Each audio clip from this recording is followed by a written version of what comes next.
Eu me considero filho da Igreja Presbiteriana de Vila Gerte.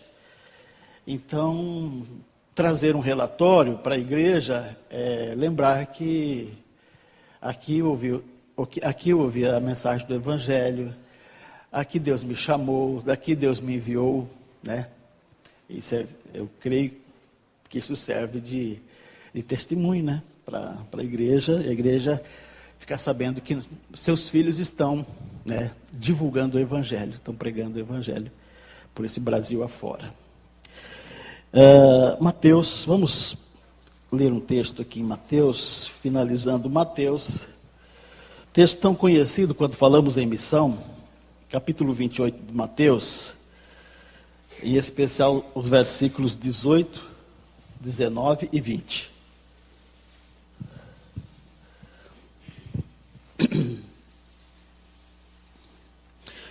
Mateus 28, 18, 19 e 20.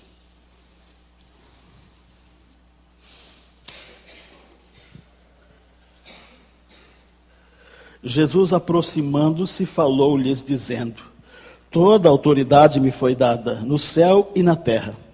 Ide, portanto, fazei discípulos de todas as nações, batizando-os em nome do Pai, e do Filho e do Espírito Santo, ensinando-os a guardar todas as coisas que vos tenho ordenado.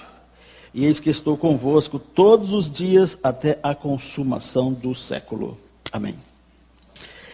Interessante que Jesus, após ter andado, ensinado, ter discipulado aqueles homens por um período de 3 anos, Jesus chamou e Jesus capacitou aqueles homens. Agora, finalizando esse período, Jesus está entregando esta missão aos seus discípulos, porque estaria voltando aos céus, e ele deixa muito claro isso para os seus discípulos: olha, tudo que era necessário eu fiz, preparei, vocês agora estão capacitados. Então agora Jesus diz, aproximando-se, falou, lhe dizendo: então, toda autoridade me foi dada no céu e na terra. Portanto, ide fazei discípulos de todas as nações. E aqui nós temos que prestar atenção. Ele fala, ide, fazei discípulos de todas as nações, batizando-os em nome do Pai, do Filho e do Espírito Santo. A igreja há muito tempo olhou para o ide. Jesus falou ide, então vamos, e vamos, e vamos. Ok, a gente tem obedecido o ide, tem saído, né? Mas depois de muito tempo, agora a igreja volta e presta atenção. Mas escuta, o que está no centro do que Jesus está falando? Vamos olhar para esse mandado de missões aqui, e o que está aqui valendo no centro, o que, né, é primordial aqui. Ide faz parte. Mas o fazei discípulos. Você até pode ir, mas se não fizer discípulo, você volta e não valeu nada, não fez nada. Você até batiza, né? Às vezes nós batizamos muitos por aí e depois se afastam.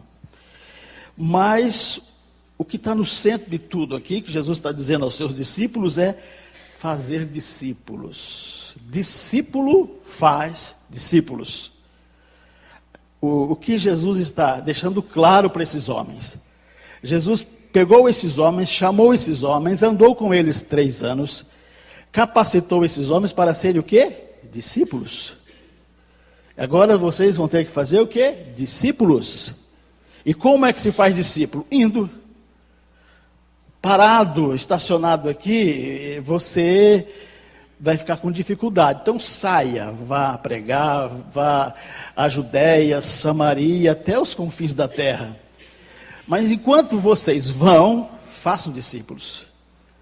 E depois que fizer o discípulo, aí batiza o discípulo. Então o cerne do que Jesus está falando aqui é fazer discípulos. O Senhor nos chamou, o Senhor nos salvou, e Ele nos capacita a fazer discípulos. Então, eu vejo que a igreja, ela sabe semear, ela aprendeu, a igreja tem pregado, e hoje a igreja lança a semente por todos os lados e por todos os meios, através da mídia, falada, escrita. A igreja tem falado nos sermões das igrejas, a semente tem sido lançada. Mas nós temos que ter essa preocupação em fazer discípulos. Capacitar pessoas a ser discípulas de Cristo. E às vezes nós estamos até interessados em fazer discípulos, mas discípulos nossos, né? Eu já encontrei gente assim, eu estou discipulando fulano lá, já está agindo igualzinho a gente, né? Olha, até os meus atos, aquilo que eu falo, que eu faço, a pessoa também já está falando igual a mim. Com certo orgulho, né? Eu estou fazendo discípulo. O enfoque é errado, nós temos que fazer discípulos de Cristo. Se eu fizer discípulos para mim, esses discípulos vão se decepcionar amanhã e vão desistir. Mas quando os discípulos são de Cristo, eles não vão decepcionar nunca, porque Jesus não nos decepciona nunca. Então a igreja é chamada para fazer discípulos para Cristo. E nessa manhã, eu não quero me delongar muito aqui em falar do texto, em explanar o texto para vocês, porque eu quero falar mais do trabalho, como eu disse, da nossa experiência ali naquela região do estado de São Paulo, ali na parte sudoeste do nosso estado. E apesar de termos esse tempo da manhã, mas o tempo também é limitado. Então, é nessa preocupação de fazer discípulo que o Senhor tem me despertado, não só nos últimos tempos, eu creio que desde que fui ordenado, quando estava aqui com vocês, né, ainda solteiro na época, senti esse desejo enorme para ir para campo de missões. Eu lembro que apareceram umas oportunidades por aqui, tinha oportunidade para permanecer na Pauliceia, ir ficar em lugar mais próximo aqui da família. Mas eu me lembro que naquela época Deus já tinha tocado no meu coração esse desejo de fazer missões. Eu confesso que eu saí naquele tempo, eu saí meio só na vontade, no id. Eu vou, mas com o tempo Deus vai trabalhando a gente, né? Não só o ímpeto do id, mas essa preocupação de deixar discípulos de Cristo.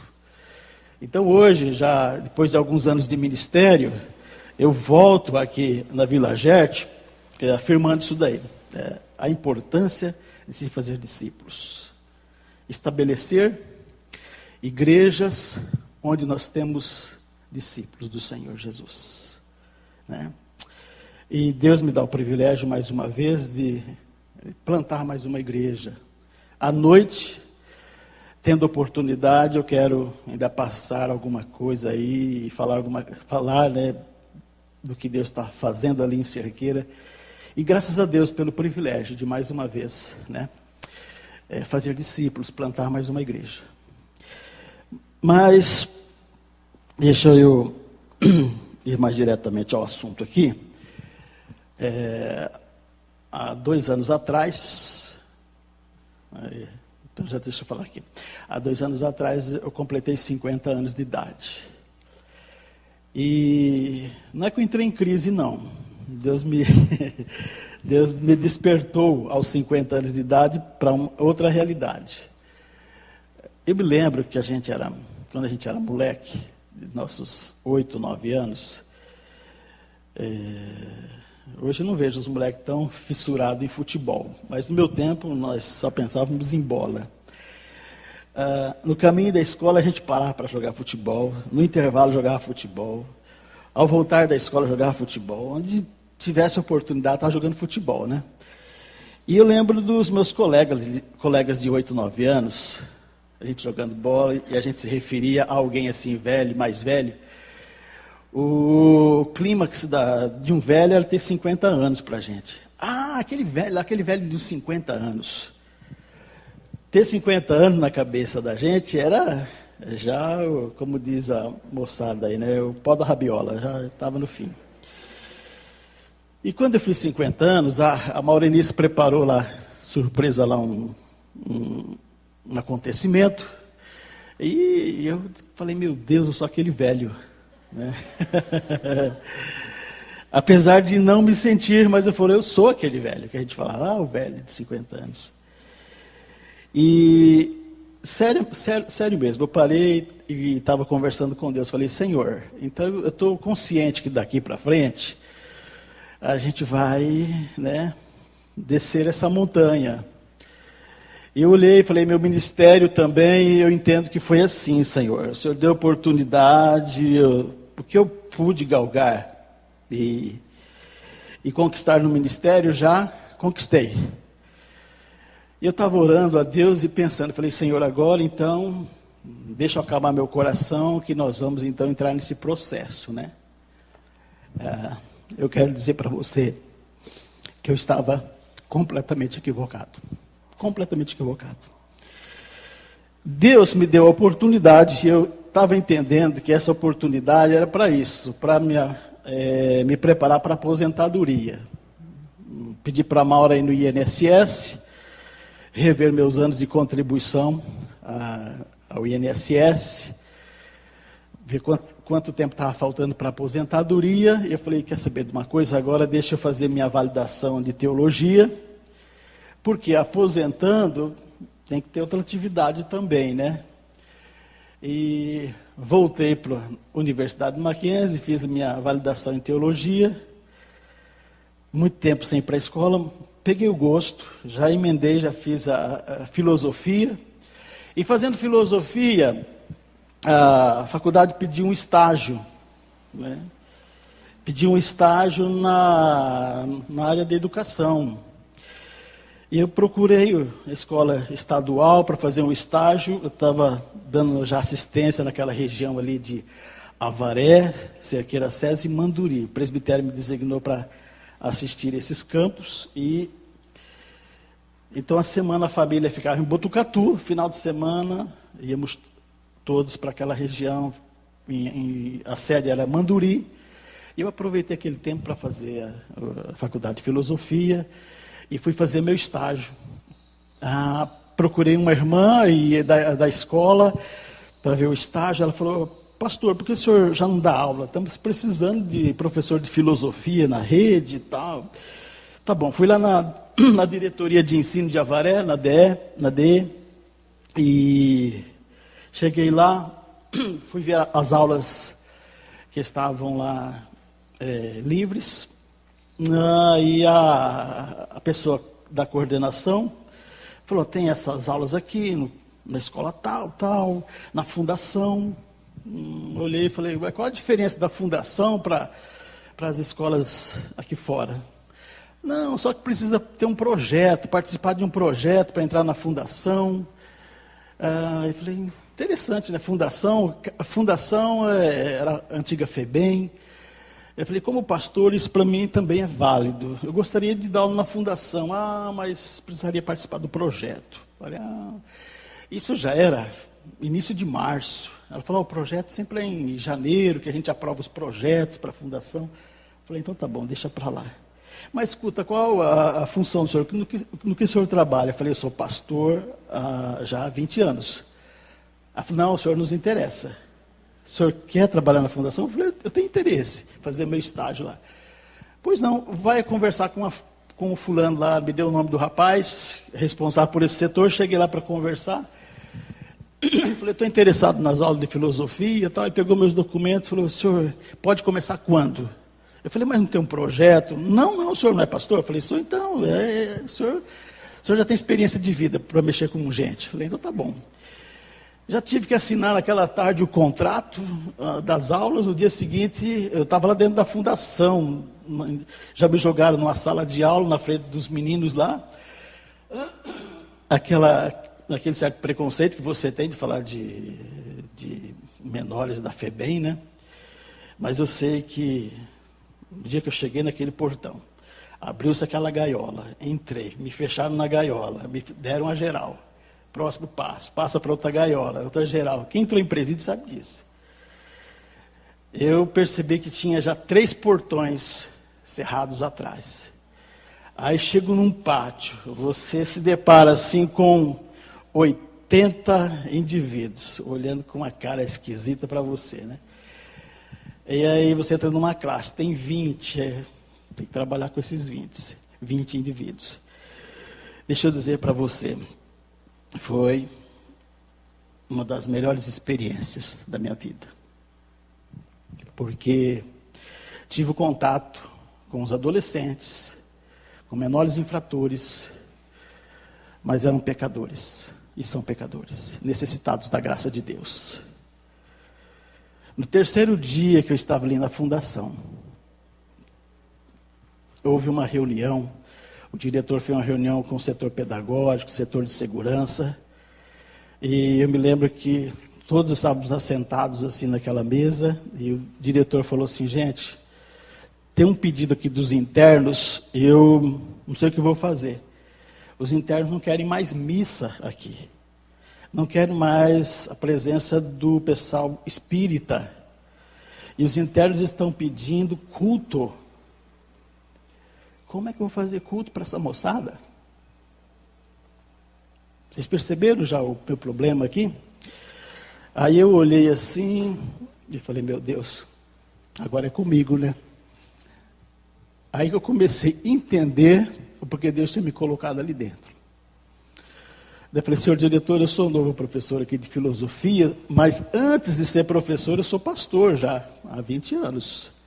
Ele falou: graças a Deus. Ele pegou um calhamaço lá do Regimento Interno para Assistência Religiosa aos detentos, falou: ó, o que o governo elaborou, então isso aqui é com o senhor. Aí entregou nas minhas mãos essa responsabilidade de dar assistência religiosa aos internos da FEBEM.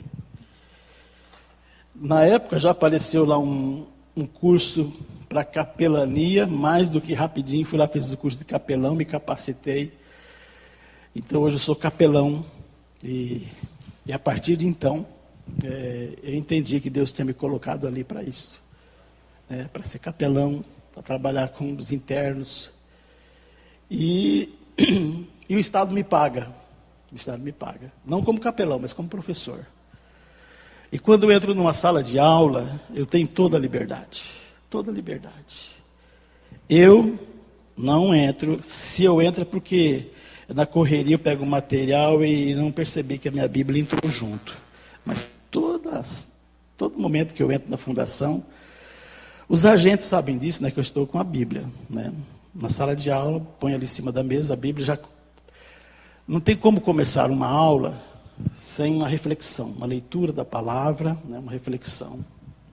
Então hoje eu atendo, são 15 turmas. Então, oportunidade de entrar em 15 classes, né, e ler a Bíblia, né, conversar com eles, pelo menos 15 minutos iniciais, isso é sagrado.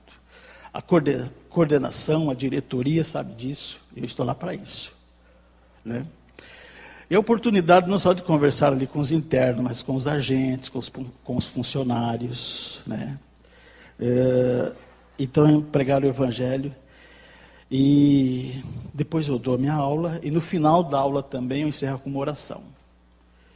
E esses meninos, você pode notar que essa Bíblia aqui, ó, e tem a Bíblia missionária, ela tem a história da igreja presbiteriana, não tem? Tem umas fotos. Eu não sei se os nossos adolescentes da igreja já tiveram a curiosidade de ver o histórico aqui. Mas se você chegar na Fundação Casa de Iaras, são 4 casas da Fundação lá.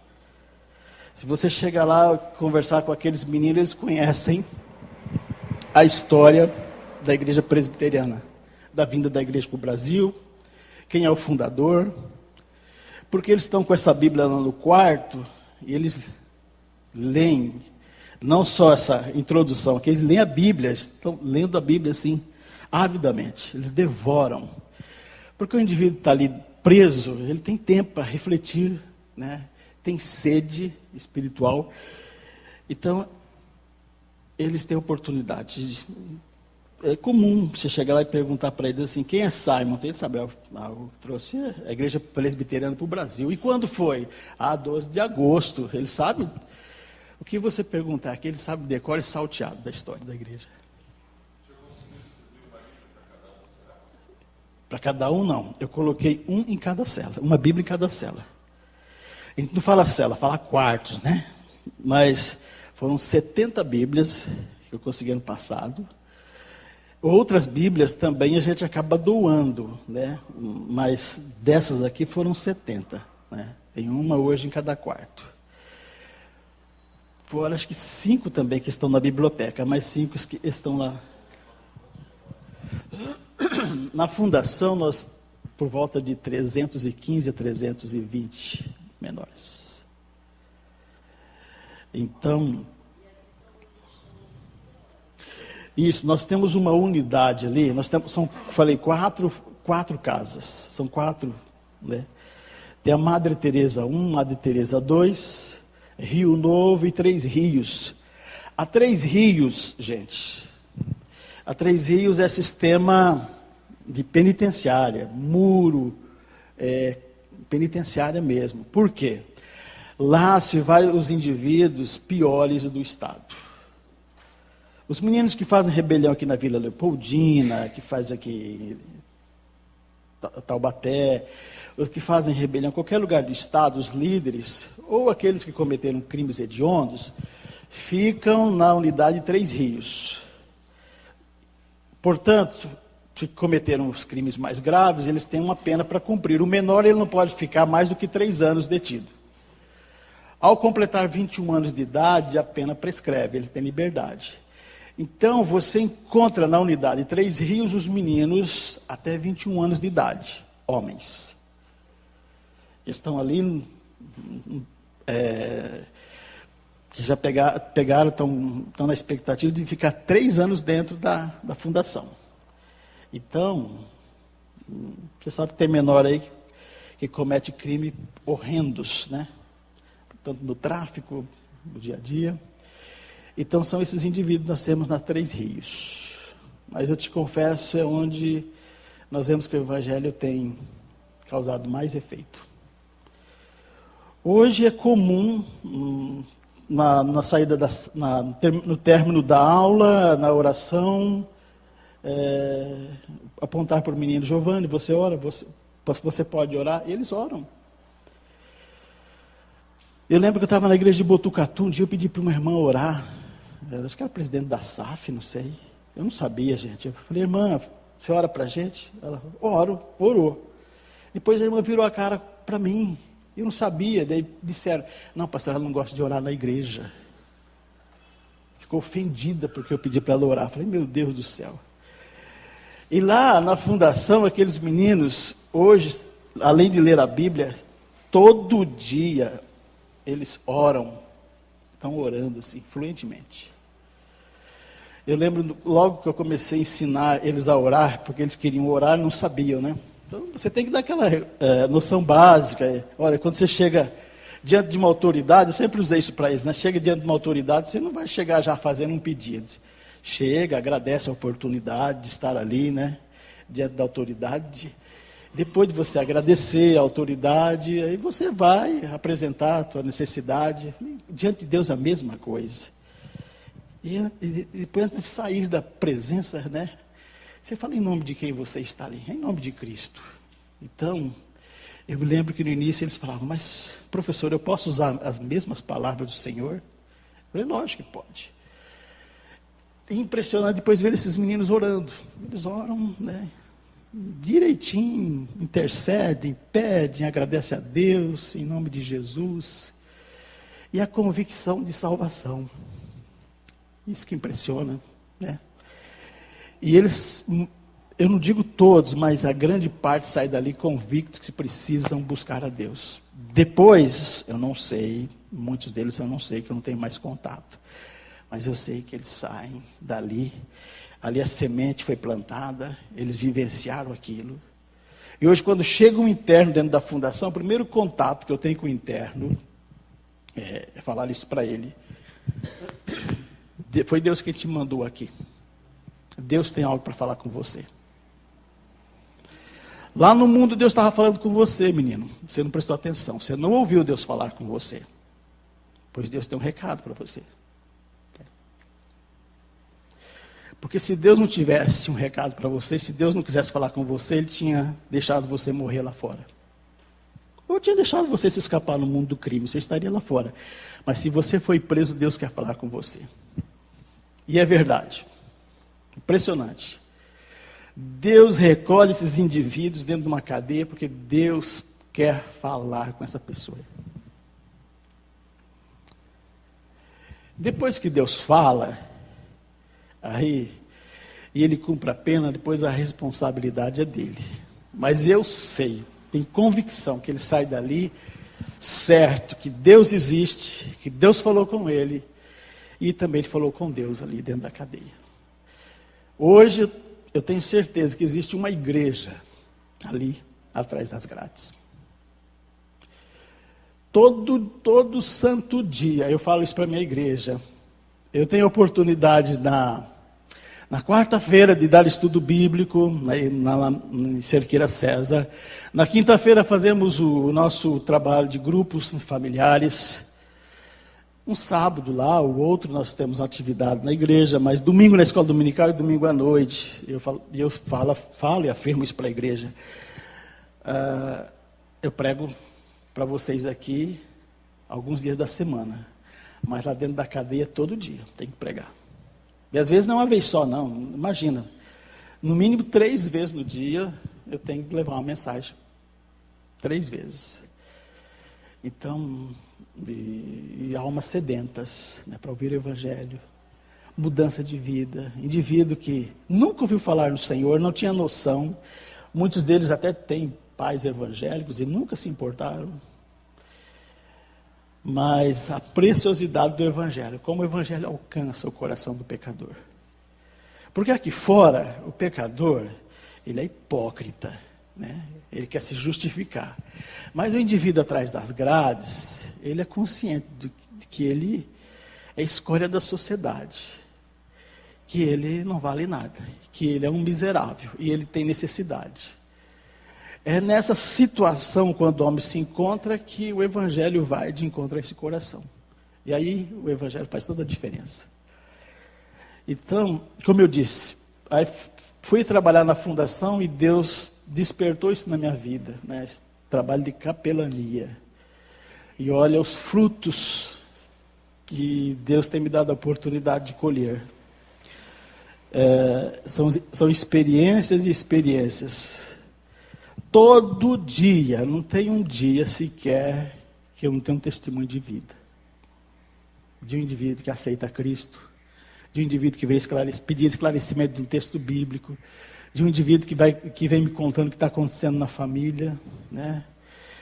E tem dia que eu tenho que falar, gente, depois eu tiro dúvida de vocês, que eu também preciso passar, né, matéria, eu preciso cumprir com o que o Estado propõe para a educação, né? Afinal de contas, o Estado está me pagando para isso também. Mas o que Deus tem aberto de portas e oportunidades, somente Deus faz isso. E aí eu percebi, né, que quando eu pensei em aposentadoria, Deus falou, tem muita coisa para se fazer. E hoje, eu estou consciente disso. Eu sou muito pequeno lá dentro. Eu sou um só. Tem muita coisa. Tem muito trabalho. Quando Jesus fala que o campo está maduro, você não tem noção. Quando você entra num lugar deste, você olha para o lado, não tem ninguém para te ajudar. Se eu pudesse fazer culto todo dia, se eu tivesse condição, teria que fazer culto todo dia. Teria que sentar todas as horas do dia para aconselhar os internos, não só os internos, funcionários que vêm conversar. Eu sinto que é muito pouco que eu estou fazendo, né? Muito pouco, porque a necessidade é grande demais. Sabe, dentro de uma cadeia é onde o diabo, é terreno do diabo. ali. A gente tem experiência, que você tem sala de aula que você entra, você sente o clima pesado. Já tive alunos que já fez pacto com o diabo e coisas mais, eles sabem disso. Alunos que já alcançaram libertação, meninos que mudaram de vida, mas são histórias e histórias. Essa tem uma sala, a sala A do bloco lá da Três Rios. O clima era tão pesado que eu cheguei lá, escrevendo assim na lousa, eu sentia que eu estava balançando. Falei, que negócio estranho é esse, né? Sabe quando você para e você percebe que... Passei lá e nos primeiros dias, depois... e aí também criei o hábito lá na Fundação Três Rios, lá, de orar toda manhã com os professores. Por causa desse clima. Gente, você já pensou que é uma mãe de família, que vai dar aula num lugar desse? Atenção, vira e mexe você ouve falar em rebeliões por aí, né? Professores, agentes são pegos de reféns. Você já imaginou que você fica dentro de uma cadeia, com aqueles 3 portões lá fechados, e você participar de uma rebelião com os internos? Então, a atenção dessas pessoas, não tem nada assim que traga conforto e segurança, como uma reunião de oração, logo ali no início, sabe? Dar as mãos, nós vamos orar. Orar a Deus com os professores. Então, nesse momento de oração, eu compartilhei, falei, gente, eu tenho dado aula aqui com vocês, eu vejo que o bloco A, eu não sei. Aí, o senhor percebeu, professor? Foi unânime, as professoras. Olha, fulano e tal, fulano, já desmaiou naquela classe. A presença espiritual é tão pesada, que as pessoas desmaiam lá. Porque lá, não dá nem para falar o BO dos indivíduos que estão lá naquele bloco. Mas graças a Deus, porque o Senhor tem feito a obra ali, né? E a sede daqueles meninos para ouvir a palavra, para tirar dúvidas, né? Menino, coisa tão gostosa você ver o menino falando assim, olha, comecei a leitura da Bíblia em Gênesis, já estou em Reis, e o professor? Você vê os internos lendo a Bíblia de capa a capa, né? E às vezes o pastor aqui fica, irmãos, vocês leram a Bíblia durante a semana? A gente não insiste muito, porque a gente tem certeza que muitos não leram, né? E você está no meio, você está vendo que as pessoas estão devorando a palavra de Deus. E elas se agarram, né? Tem indivíduo que se agarra à palavra de Deus, só resta a palavra de Deus. E aqui, de fato, tem, né, o conteúdo para mudar o coração do indivíduo, do pecador. Então, isso que eu tenho experimentado nesses 2 últimos anos, esse trabalho de fundação, né?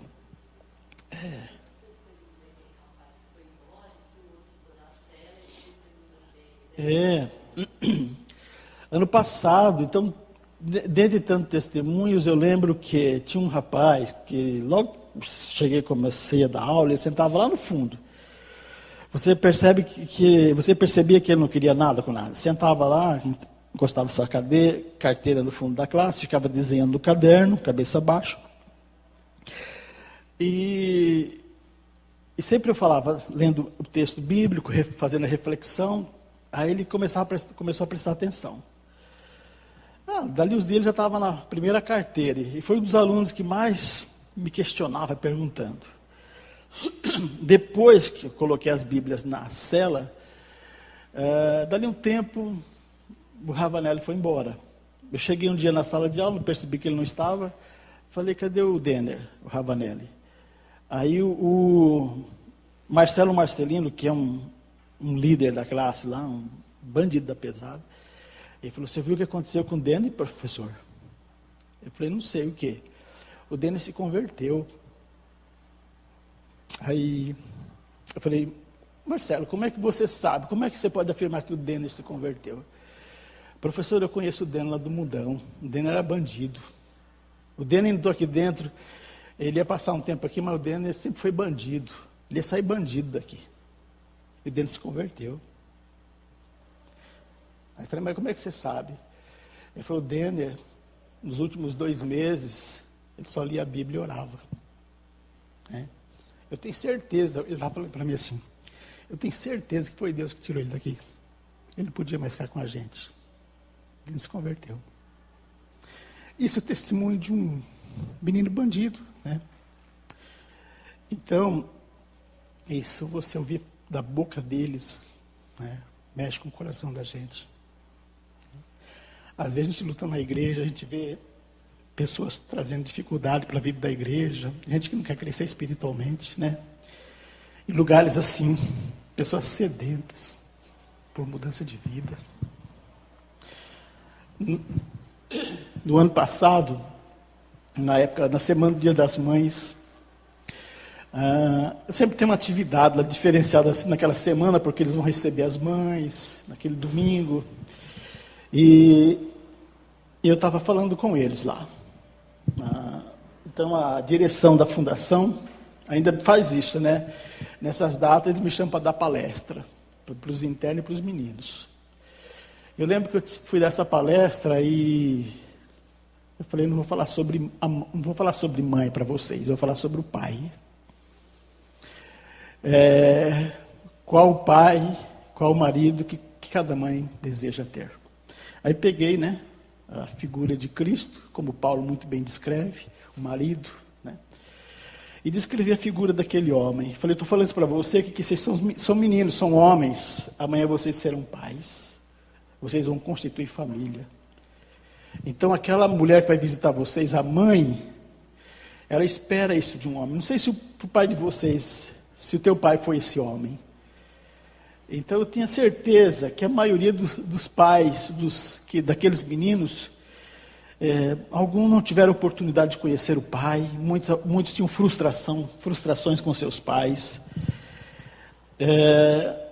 E eu coloquei a figura do homem cristão, aquele que ama a esposa, que traz o alimento para casa, aquele que luta, aquele que é o sacerdote. Descrevi, falei, essa figura de Cristo. Portanto, não quero falar sobre a mãe, que é a figura que é a igreja, né? É a esposa. Então, a mãe e a esposa, vocês imaginam se uma mulher dessa seria feliz em ter um homem ao seu lado. Aí, terminei minha palestra nesse sentido. Aí levantou o Patrick. Esse bloco dos 3 Rios os meninos mais que eu falei, já tem 20 anos, 21 anos, e eles gostam de malhar, puxar ferro. Então, eu lembro do Eliseu, viu, Serginho? As meninas são massas, assim, ó. Então, o Patrick, ele já vem até com a camiseta arregaçada, assim, na manga, para mostrar os músculos, né? A gente brinca lá que eles vão apontar para a gente e falar, ali, ó, só para mostrar o muque. Qualquer coisa, O Patrick chegou, assim, bem devagar, e me falou, professor, vem cá. Eu falei, o que foi, Patrick? Eu nunca tinha ouvido.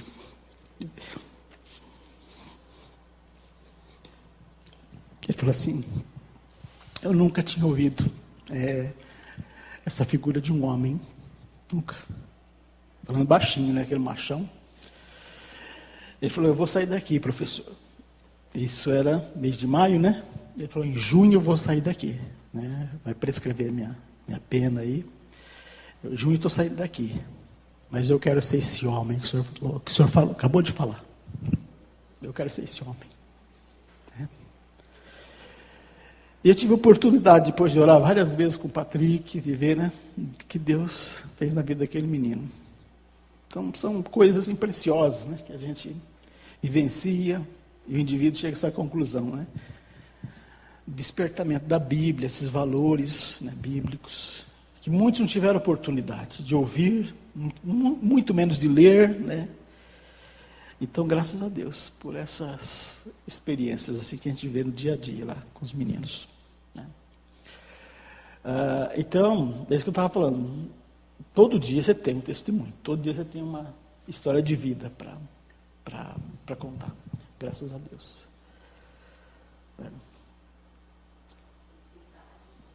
Oi?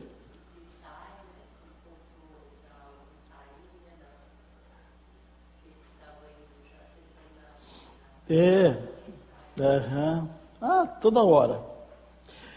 A questão de um mês atrás também, estou estou entrando, saímos para o café a hora do intervalo dos professores lá da 9h40 às 10 horas. A gente sai para tomar um cafezinho, aí estava voltando, um belo dia de sol. E nós estamos entrando e eu ouvi alguém gritar, né, pelo meu nome. Aí eu parei, estávamos assim, entrando 8 ou 9 professores. Aí eu olhei, aí tinha um menino bem lá no canto, algemado. Aí ele encostado na parede, e ele chamando pelo meu nome. Aí fui lá conversar com ele. Cheguei perto dele e falei, o que foi? Ele falou assim, olhou para mim e falou assim, não, estou aqui esperando que eu estou indo embora hoje. Chegou a minha hora. Daí eu olhei para ele. Esse é um dos meninos também que saiu lá, convertido de lá. Daí eu olhei para ele e falei, Ricardo, você lembra que várias vezes nós falamos desse texto, lá de Salomão, né? Há tempo para tudo debaixo do sol, né? Há tempo de plantar, tempo de colher, tempo de chorar, tempo de sorrir. E eu falei, então hoje é o tempo de você ir embora, né? Aí ele olhou para cima, eles ficam só lá dentro, né? E esse dia ele estava do lado de fora, estava algemado ainda, porque só tira a algema que ele olhou para cima e falou assim, debaixo do sol tem todo o seu dia, hoje está um belo sol, né? Estava um sol, 10 horas da manhã, né? Então isso marcou muito também minha vida, né? A despedida do Ricardo. Então são essas mudanças, né, que a gente vê na vida desses indivíduos, né, que vale a pena ver Deus mudando, né? E como eu disse para você, eu sei que esse indivíduo sai dali discípulo de Cristo, né? Discípulo de Cristo. E ele aprendeu, né, o que Jesus diz, fazer discípulo, né? E o Senhor faz discípulo aqui na igreja, faz discípulo na tua família, o Senhor faz discípulo dele atrás de grades, né? Num leito de hospital, e lá no fundo de uma grade, lá tem gente que teve o coração mudado pelo Evangelho de Cristo Jesus. Essa é coisa da graça de Deus. Assim, só para explicar um pouquinho, passa da fundação, tem um slide aí da fundação. Você não pode tirar foto, viu? Não é permitido tirar foto. Mas aí, ó, a unidade a Fundação Casa hoje tem esse perfil aí, tá vendo? Ó, então aqui nós temos o primeiro andar, são 3 andares. Embaixo, aqui, onde temos essa parte aqui, isso aqui são as salas de aula. Aqui embaixo as salas. Em cima aqui, os quartos, as celas. Em cima, quadra poliesportiva. Então tem uma quadra. E quando eu fui para essa fundação, Madre Teresa, eu comecei o culto à noite, o culto terça-feira. Aí, aqui, uma das salas de aula, a gente usava para culto, fazer culto com os internos. E o dia que eu cheguei para fazer o primeiro culto lá com os internos, o diretor falou, professor, então, a sala está liberada, né? Mas, como hoje a programação é culto, nós também demos opção para os meninos. Eles podem ir para a sala para frente da tela, que seja onde eles vão assistir televisão, porque o que os meninos da fundação gostam muito é de assistir filmes. Eles vão para frente da tela, né, assistir filmes. Ou para a quadra jogar futebol. Aí o diretor falou, olha, então como a programação era culto, e para quem não quiser ir para o culto, também liberei a quadra e a tela. Falei, mas que baixaria, né? Logo as 2 programações que mais eles gostam, na hora do culto. E deixa eu dizer para você, para não dizer que 99% fica no culto, às vezes eu posso ter mais um índice abaixo, mas a massa toda vem para o culto. E senta aquela meninada assim, todos atentos. E os agentes, né, eles ficam de pé, ao lado. Eu falo que os agentes são os diáconos. E Eu já brinquei na igreja, falei, eu gostaria que os agentes viessem dar um cursinho para os diáconos aqui, como fazer adolescente ficar comportado no culto. Porque você olha assim, tem 80, 90 adolescentes sentados, assim, todos acompanhando, né? Fazendo a leitura na hora do cântico. Se um menino puxa conversa com outro, a gente... Sim, senhor. Eu posso pregar meia hora, 1 hora, estão todos atentos ali, né? E se distraiu, a gente chama atenção. Eu falo, meu Deus, que maravilha a igreja, né? Funcionando. Aí você canta um cântico, não fica pedindo, não vai pedir qual cântico? Aquele de novo. Gente, nós já cantamos 2 vezes no culto, mais uma vez não pode? Tá bom, vamos lá, 3ª vez, o mesmo cântico. No final, olha, vou orar mais 5, 6 de vocês somente. Senão todo mundo faz aquela fila, sabe? Fica orando por um o resto da noite, né? Gosta de receber oração. Aí na hora eles vão, ora pela minha mãe, está com esse problema, lá em casa também está assim. Eles lembram muito de família ali, né? O que está acontecendo em casa. Então é fantástico trabalhar com esses meninos. E são todos adolescentes. E por isso que eu estava te falando, por isso que eu estou te falando. Que no meu ministério, nos últimos anos, eu tinha perdido contato com adolescentes, com jovens, apesar que no início, né, do meu trabalho, quando eu fui membro aqui fui presidente da mocidade, sempre tinha me inteirado com a mocidade, mas no decorrer dos anos a gente se envolve com o trabalho da igreja e sempre deixa ministério com jovens, de jovens para outros, né? E nos últimos anos da minha vida eu confesso que eu não tinha afinidade assim, com a moçada de igreja, né? Fiquei muito sério, né? Então fiquei muito sério. E agora tive a oportunidade de conversar com a moçada, né? E me identifico com eles, com as histórias de vida de cada um deles. Pois não, Osni? Pastor, você já passou assim aperto? Já.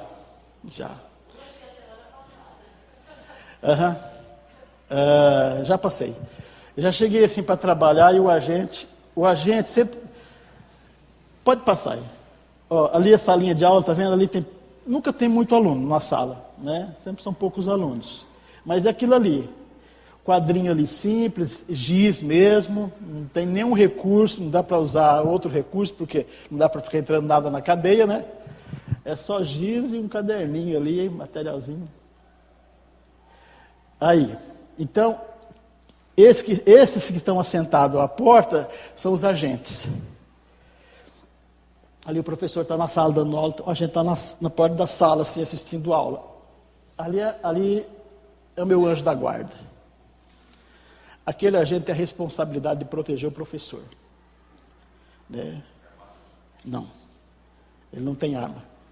Mas em cada sala tem, ali só dá para ver 2, mas geralmente tem 8 salas, 4 de cada lado. Você vê ali sempre 8 agentes no corredor, mais alguns que ficam. Então, esses homens que têm essa responsabilidade, né? A gente se conhece só no olhar, né? Se eu passar o olho e perceber que tem algo estranho, não precisou até hoje, Osni. Mas se eu olhar no olhar dele, tem algo estranho, eu saio da sala, ele já fecha a porta, travou a porta. Comigo não aconteceu ainda, mas já aconteceu de eu passar antes lá na portaria e o chefe da segurança falar, professor, hoje está tenso. Fique atento, qualquer sinal, deixa tudo. Tá bom, já aconteceu. Aí, estou dando aula, né? E eu percebi que o negócio estava pesado. Falei, gente, o que está acontecendo aqui hoje? Porque hoje eu converso diretamente, francamente com eles. O que está acontecendo? Falei, os professores não estão querendo entrar aqui. Esse Patrick, lembra que eu falei que eu quero ser esse homem, professor? O Patrick falou, professor, fique tranquilo. Né? Eles dão essa expressão, o senhor é nosso. Ninguém toca no senhor aqui. Então, eles mesmos dão segurança. Eles criam um laço de afinidade com a gente. Com o professor, com o pessoal da educação e com o pessoal da saúde.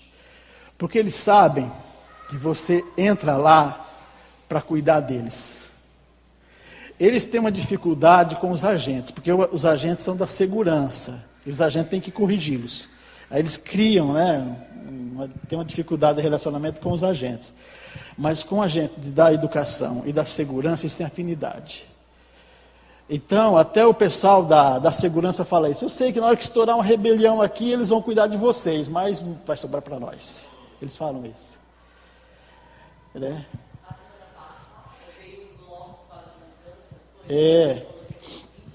Está tendo uma reforma lá em Iaras. Então, transferiram-se os meninos de um bloco, porque Cadê tem seus pavilhões, não tem? E eles ficam você imagina se misturar aqueles pavilhões, dá uma guerra. Então a gente fala bloco na fundação. E passa aí, quer ver? Aí um momento aí que eles estão cantando, tá vendo? Um momento de culto. Aqui é a Três Rios que eu falo para vocês, que é o sistema de penitenciário, tá vendo? Esse murão aí por fora, depois lá dentro tem a cela ainda, né? Então esse muro só para questão de segurança. Varita ali em cima, pode ver tem arame lá em cima, né? Pode passar. Aí é o pátio lá dentro, ó. Aqui ficam as salas de aula, tá? E a última lá que eles entram para a cela. Aqui tem a quadra de esporte. Então você imagina você entrar aqui nesse pátio na quadra e você deparar com 80, né? Bandidos.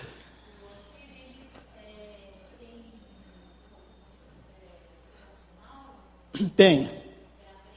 Na parte da manhã, das 7 da manhã ao 12:30, aula, né? Normal. Ensino fundamental, ensino básico. Tem o almoço. E das 2:30 até as 5 da tarde, aí tem cursos profissionalizantes. Já. Presbiteriano, inclusive. Já. O que tem mais lá da Cristã do Brasil, viu? Impressionante, como na população carcerária você encontra muita gente da Cristã do Brasil. Você sabe por quê? A doutrina da Cristã do Brasil diz o seguinte: a criança até 12 anos é responsabilidade dos pais. Quando o menino na família da Cristã do Brasil completa 12 anos, o pai fala assim: agora você está livre, você que vai decidir sua vida. É nessa fase tão crítica da vida que eles abandonam, deixam o filho tomar decisão. Que decisão eles vão tomar? Então, na FEBEM, dentro lá da fundação, você vai encontrar muitos meninos de família da Congregação Cristã do Brasil. E graças a Deus que eles ouvem o Evangelho e se convertem. Saem de lá convertidos.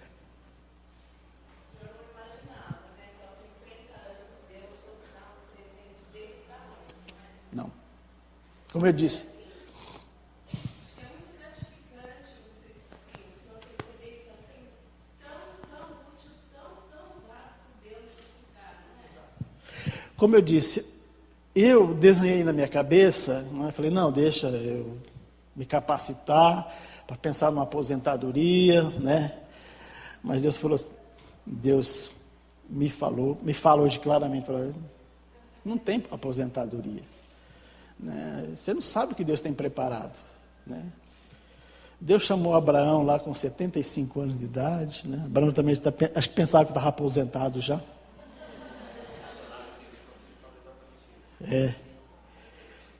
Não tem.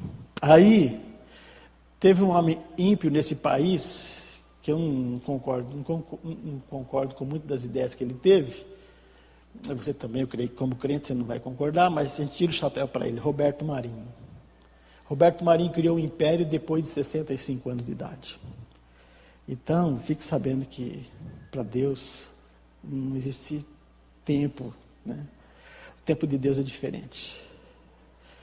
Então... Mas teve um momento que o senhor teve que falar igual isso aí, né? Senhor, esse aqui, né? Olha que falaram, é fundação, aquela rapaziada lá da pesada, Deu. Eu confesso que eu fui uma segunda intenção, eu queria só o estágio. Eu fui querendo um estágio lá para apresentar para a faculdade, falei, não, eu faço o meu estágio, apresento para a faculdade, no que vem não sei, aí eu vou tomar um outro caminho. Mas quando eu cheguei lá, Deus abriu as portas e eu falei, E você fala, não, tem que ser comigo, é comigo. E você fica olhando para os lados e fala, Senhor, mas é comigo mesmo? Não, não pode, não tem outro. Não tem outro, sou eu mesmo, né? Bíblia. Doar a Bíblia. É a palavra de Deus. Você doando Bíblia é o que... Aham. Sai, fica no pertence dele, né? O menino vai... Eu sei que subiu o conclusivo, eles falam conclusivo, subiu a documentação para a mão do juiz lá o conclusivo, eles ficam na expectativa. Ó, professor, subiu o meu conclusivo, ora aí por mim, né? Então, toda vez que sobe o conclusivo, tem que orar por eles. Né? Se alguém tiver uma Bíblia usadinha em bom estado, serve? Nomes, dados,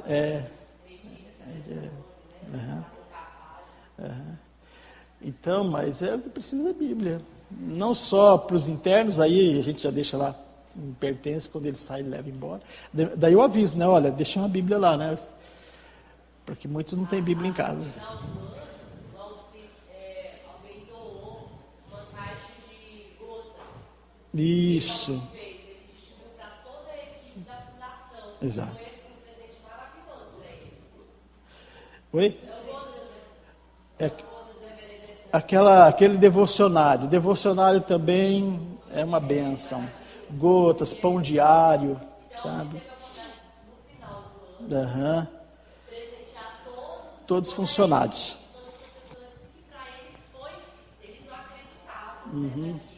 Para a gente é algo tão Tão corriqueiro, né? na livraria de baixo, tem acesso, mas professor. Para eles é um presente assim do outro mundo, né? Direto. Aham. Aí eu vi até uma professora esse dia falando, professora, aquele livrinho que o senhor me deu, ela faz um trabalho voluntário lá com os velhinhos de Avaré. Eu leio todo dia aquilo lá para os velhinhos, tá bom? Eu falei, joia. E aí também é o seguinte, a esposa do pastor, que era muito vocacionada também na obra, ela não aguenta. Olha, eu dou graças a Deus que lá em casa é a Maura, a Mariana e a Esther. Sabe? Minhas mulheres, sabe? Celso.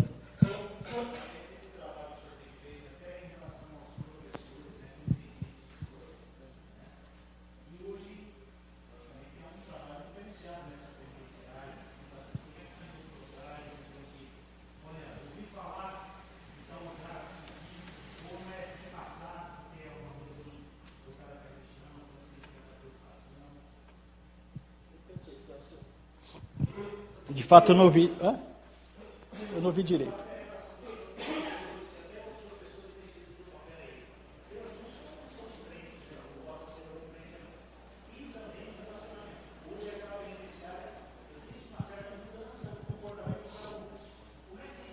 Boa pergunta, boa pergunta.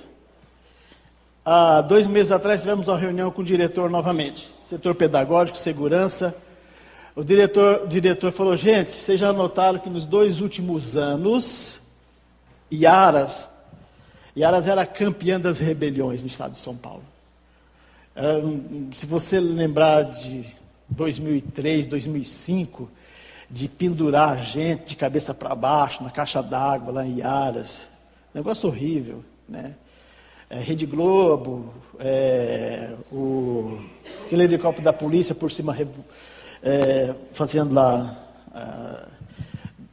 cobrindo aquilo ali. Era o centro das rebeliões no estado de São Paulo. Há 2 meses atrás, numa reunião com o diretor, ele falou, ele falando para a gente, vocês já perceberam, nós temos que dar graças a Deus. Nesses 2 últimos anos não tivemos nenhuma rebelião aqui. Eu tenho certeza, Celso, que não tem acontecido isso por causa do Evangelho hoje lá. Eu tenho certeza absoluta. E os professores sabem disso, todo mundo sabe. Né? A mudança, né? A paz que os meninos têm. Né? Quando começa a alvoroçar alguma coisa, a gente vai lá, conversa, canta hino com eles. Você precisa ver como eles ficam calmos, depois que a gente canta um hino, um cântico. Então, o diretor ele fala isso, gente, nós temos que dar graças a Deus, porque já teve, esse ano mesmo já teve rebelião em Bauru, aqui na Vila Leopoldina, em São Paulo, a gente já ficou sabendo de agente que foi morto aí, e nós estamos em paz. É muito mais difícil para os professores do que o próprio sistema funcionário penitenciário, CDP, lá é muito mais perigoso. Muito mais perigoso, fundação. Porque você não tem arma, né, para cuidar ali dos internos. Qual que é, o senhor tem, por acaso, informação de qual que é o maior motivo de prisão de menores ali? Tráfico. Tráfico de drogas. Oi.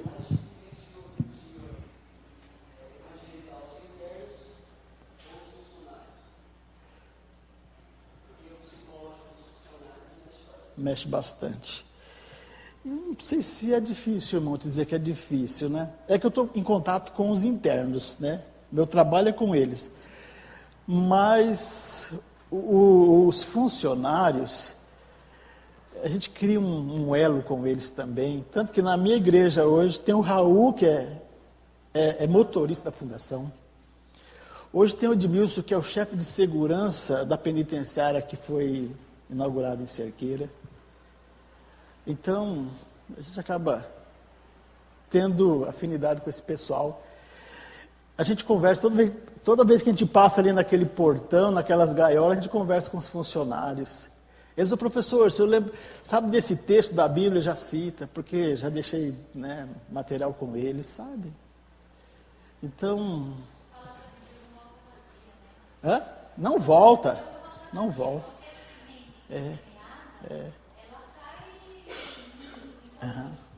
Então, eu tenho mais contato com os internos, mas não tenho nenhuma dificuldade com os funcionários, porque eles também vivem naquela tensão, como você falou. Eles vão para lá para ganhar o pão de cada dia e eles não sabem também. Você sabe que você entrou hoje às 7 da manhã, não sabe se vai sair mais tarde. Só eles verem a mudança dos internos, ele já é uma prova de Deus. Isso também acontece. Às vezes eu chego lá, esses tempos atrás a psicóloga responsável lá falou, professor, estava me procurando, eu falei, o que foi? Precisa conversar com o menino do bloco C. Estou com um problema lá com ele. E ele falou que ele quer conversar com o senhor. Nem a psicóloga estava dando jeito nele lá. Falei, tá bom. Porque os funcionários não podem tocar neles, né? Eles sempre com a mão para trás. Mas eu tenho a liberdade de chegar, cumprimentar, né? Cumprimento cada um, toco em cada um deles. Isso é muito importante para eles.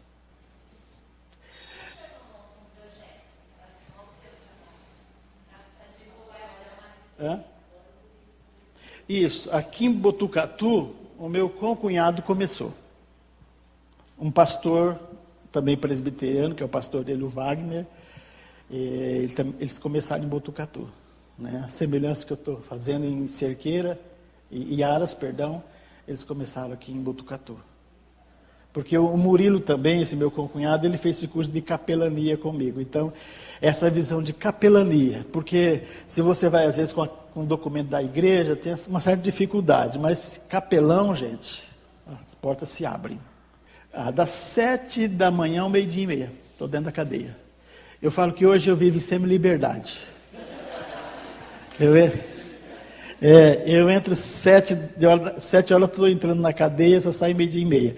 Aí eu saio, vou fazer algumas coisas na rua, né? Faço algumas visitas à tarde, à noite, fico com a família e durmo, de manhã eu volto para a cadeia. Retorno.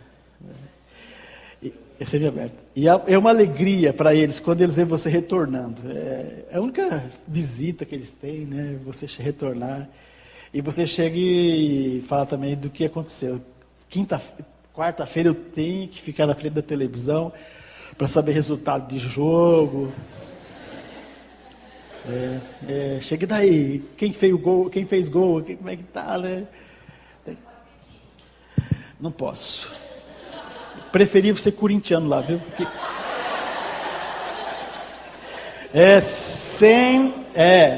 sem crítica, gente. Eu dou risada. Esse tempo atrás entrei numa classe e falei assim, quem é corintiano? Gente, 90%. Depois o restante, os outros 20%, a gente fica lá entre São Paulino, Palmeirense, Santista.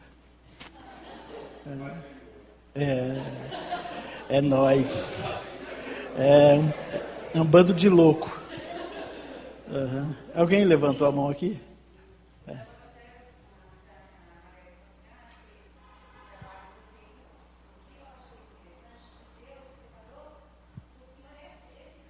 Foi.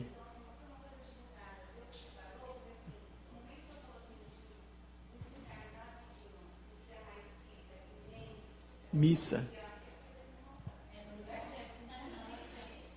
Não existe.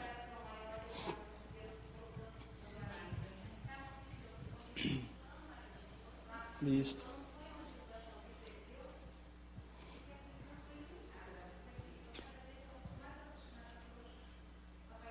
Isso.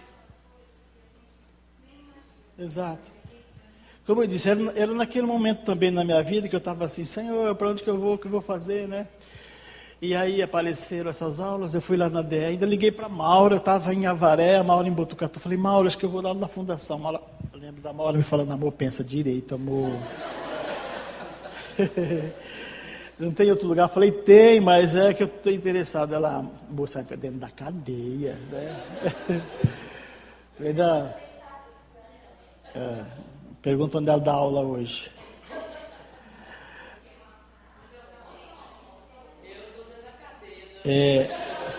Agora, em Cerqueira César, depois da noite eu quero falar alguma coisa de Cerqueira. Cerqueira é uma cidade pequena, mas ela experimentou um crescimento nos últimos 8 anos.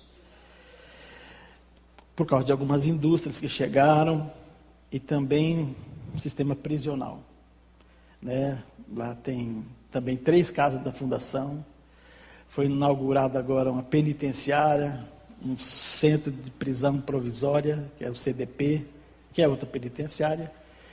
E o governo hoje tem esse programa, né, de escola dentro da cadeia. E quem quer ir para dentro da cadeia dar aula? Ninguém. Daí eu falei, a Maura é pedagoga, e estava precisando de professor do ciclo 1, né? Para alfabetizar, trabalhar com EJA. Falei, Maura, vai tranquila. A Maura, amor. Foi lá da ADS, se inscreveu, resultado, a Maura está lá, trabalhando dentro do CDP, dando aula, né, no ensino, no ciclo básico. Estou copiando, eu nem vou falar de mim, porque eu estou copiando tudo que o Alci faz, né? Ele foi líder, faz devocional, bom, então eu vou fazer. E aí, para mim, é mais fácil, porque ele está me instruindo. Você vai fazendo devocional, você vai fazendo isso, então eu estou fazendo o que ele tem feito nesses 2 anos. E deixa eu falar também, o pastor falou uma coisa de discípulo. Então, hoje, na fundação também, nós temos, hoje tem 4 professoras evangélicas lá. E as 4 também estão fazendo isto. Elas entram nas suas salas, levam suas Bíblias, leem, né, a Bíblia para os meninos. Como eu chegar numa sala para dar aula, eu já vejo um versículo lá na lousa. Quem escreveu isso aqui? Foi a professora Aparecida que escreveu, né? Então, virou assim, nós evangélicos, nós estamos fazendo isso lá com os internos.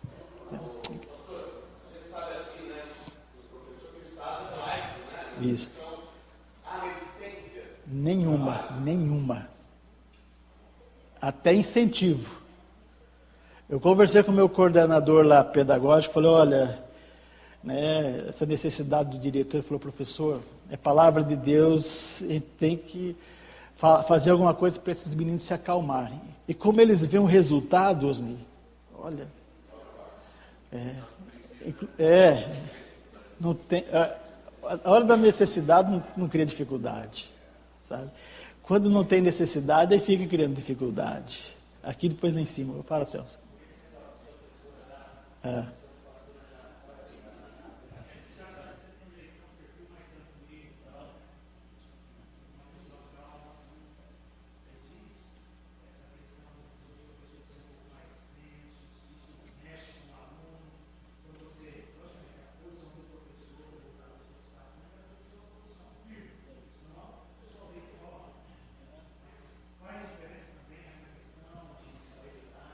Faz toda a diferença.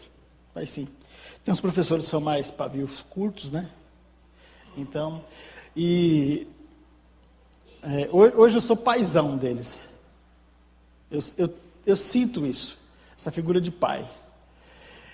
Esses dias um menino, o Anderson, esse menino, sempre quando eu sentava para fazer chamada, ele levantava, saía do lugar dele e vinha próximo a mim ali para perguntar alguma coisa. Sempre assim, né? Muito simpático. Aí esses dias ele chegou próximo de mim novamente assim, eu fazendo chamada, ele falou assim: professor, que perfume você usa? É aí que eu percebi que ele vinha, né, sentir meu cheiro. Aí falei assim, Anderson, nem sei, minha esposa que me deu, rapaz, dia do meu aniversário, eu sei que é da Natura, nem sei. Ah, por quê? Aí ele falou assim: é o mesmo do meu pai. Isso, ó. Já estava acontecendo vários dias. Mexe. Né? Então você tem aquela figura de pai.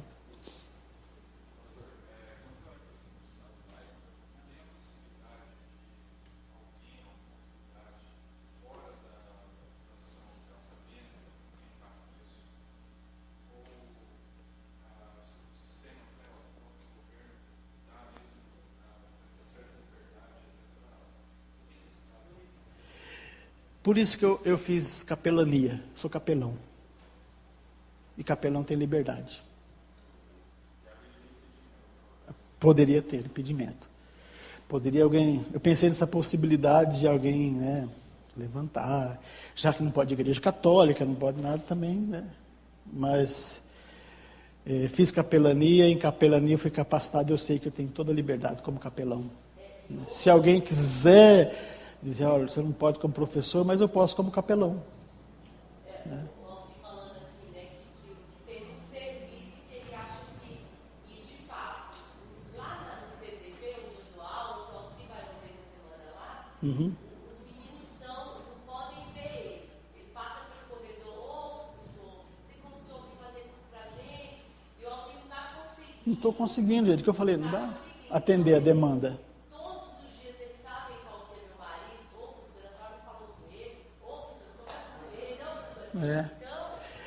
Eu entro dentro da penitenciária lá em Cerqueira, são 4, 5 salas, né? Então, quando eu passo, eles ficam, professor, vai vir fazer culto, vai vir orar pela gente aí, né?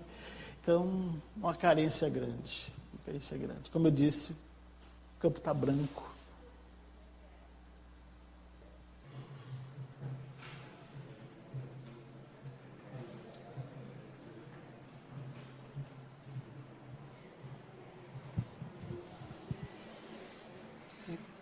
Eu sei que foi difícil, né, segurar as lágrimas ali, né? A gente vê o trabalho do irmão, né? Talvez se serve de expectativa ou de esperança futura. Ontem o pastor que esteve aqui, o Clóvis Falcão, falou que o crente não aposenta, né?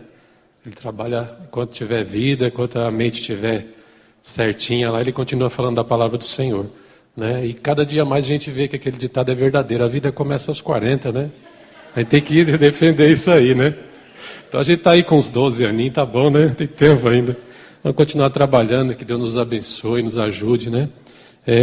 Eu gostaria de convidar o presbítero Paulo Silas.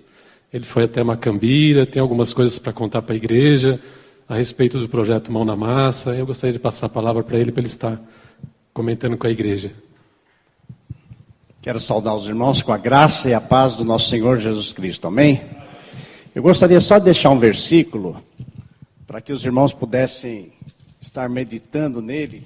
Colossenses capítulo 1, é um texto que fala de oração, de ações de graças. Colossenses 1, 3 a 8. Damos sempre graças a Deus, Pai de nosso Senhor Jesus Cristo, quando oramos por vós, desde que ouvimos da vossa fé em Cristo Jesus e do amor que tendes para com todos os santos, por causa da esperança que vos está preservada nos céus, do qual antes ouvistes pela palavra da verdade do Evangelho, que chegou até vós, como também em todo o mundo está produzindo fruto e crescendo. Tal acontece entre vós, desde o dia em que ouvistes e entendestes a graça de Deus na verdade. segundo foste instruídos por Epáfras, nosso amado conservo, e quanto a vós outros, fiel ministro de Cristo, qual também nos relatou do vosso amor no Espírito. E o 9 também, por essa razão também nós, desde o dia em que o ouvimos, não cessamos de orar por vós e de pedir que transbordeis de pleno conhecimento da sua vontade, em toda a sabedoria e entendimento espiritual. É uma carta do apóstolo Paulo, escrevendo a uma igreja que ele não conhecia, fundada por Epáfras, e expressando então o seu regozijo por aquilo que ele ouvira de Epáfras a respeito da igreja. Nós conhecemos a igreja da Vila Gerte já há muitos anos. Nós iniciamos nosso trabalho aqui em São Caetano, era garoto ainda, em 1958.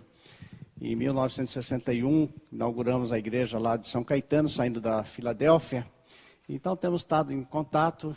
E aqui nessa igreja, nós temos também muitas pessoas amigas, colegas até de quando ainda éramos jovens, solteiros, né?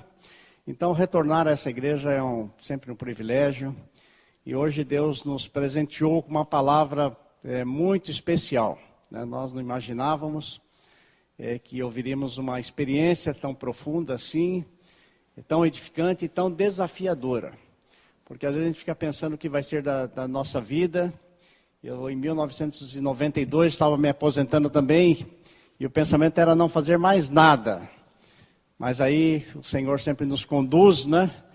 Eu lembro que em 2005 nós assumimos a Confederação Sinodal e iniciamos o trabalho missionário de construção de templos, participando da primeira construção em 2007 lá em Santa Cruz de la Sierra. Ainda não era projeto Mão na Massa, foi um projeto da Sinodal aqui, do Sino do Grande ABC. E em 2009 também com a construção de Porto Soares, também na Bolívia. E de lá para cá, toda a construção que a gente fala, a gente pensa, essa é a última, vou parar, já estou cansado. E aí Deus abre as portas. Nós voltamos de uma construção no dia 20 de abril deste ano, lá em Trindade, no sertão do Pernambuco. E a intenção e a necessidade era não realizarmos mais nenhuma obra este ano. Porque quando a gente vai para a obra, a gente para tudo, né? E para o trabalho secular. E se envolve no trabalho, focando aquele trabalho. Mas ouvimos então, né, a súplica de Macambira. E um irmão aqui da igreja foi o responsável por trazer esse apelo, né, aos nossos corações. E ele falou uma vez, não houve resposta nenhuma, até uma resposta negativa, falou outra vez, até que Deus começou então sensibilizar o nosso coração e ao ponto de chegarmos a tomar a decisão, ainda por nós mesmos, Paulo Ivo, e nós tomamos a decisão então de construirmos em Macambira e depois de buscarmos então a aprovação da CNHP, da Confederação Nacional dos Homens Presbiterianos, do qual nós fazemos parte. E a partir dali então Deus tem aberto as portas e nós estamos já, eu pessoalmente parei já o meu trabalho secular há um mês atrás, estamos focados nesse trabalho, porque precisamos falar em todo lugar e atingir muitas pessoas para levantarmos recursos. Nós não temos verba nenhuma da CNHP e toda a verba que é necessária para o pagamento da mão de obra é levantada através de apelo. Onde nós estamos falando do trabalho e já apontando para aquela região, e Deus vai então dando os recursos e as condições. Então nós começamos já há um tempo atrás, lançamos a campanha lá em Indaiatuba, conseguimos lá uns R$4.000 mais ou menos, e estivemos em Maringá falando do trabalho, projetando filme, falando de Macambira, das necessidades de Macambira, desse estado que precisa continuar com esses campos missionários. E Deus então vai estar abençoando. E nós retornamos então de Macambira, estivemos aqui naquele domingo do funeral, acho que dia 13, né? Depois viajamos para Macambira e para nós foi uma bênção muito grande estarmos lá na região. Eu trago saudação do pastor Helenilson e Helenilton, o missionário que está lá em Macambira também. Pastor entusiasta, trabalhador, homem que levanta de madrugada e acompanha todos aqueles campos. E é impressionante, irmãos, que Macambira é um campo missionário da igreja Tapera da Serra. Os irmãos naturalmente já ouviram falar muito disso. Mas essa igreja ela está num povoado pequeno, a 10 quilômetros mais ou menos de Campos do Brito, uma estradinha de terra para chegar lá, e essa igreja está plantada lá. E nós estivemos lá, e eu confesso que quando nós entramos na igreja, sabendo da sua história, da quantidade imensa de congregações que ela mantém, nós ficamos arrepiados e muito emocionados, e não houve como não orar ali, cantarmos ao Senhor, por aquilo que Deus estava transmitindo ao nosso coração. Macambira é uma cidade pequena, e a congregação que está funcionando ali é de poucos irmãos. Nós não tivemos muito contato com os irmãos da igreja, tivemos numa reunião apenas, pregando ali nessa reunião semanal, e tinha pouquíssimas pessoas, pessoal bem humilde, bem simples. Tudo leva a entender que é uma cidade bem carente, necessitada. O presbitério, nós tivemos reunião com o presbitério, e o presbitério não tem recursos nenhum para nos auxiliar. Normalmente o campo missionário que recebe o projeto Mão na Massa, ele tem que se responsabilizar pela hospedagem e pela alimentação. Porque estão lá, eles que devem providenciar isso, mas eles não têm condições. Nós estamos atrás de uma casa para locação, e até hoje nós não temos ainda a confirmação desta casa. Uma preocupação muito grande. Pela primeira vez no projeto Mão na Massa, um número expressivo de voluntários se apresentaram.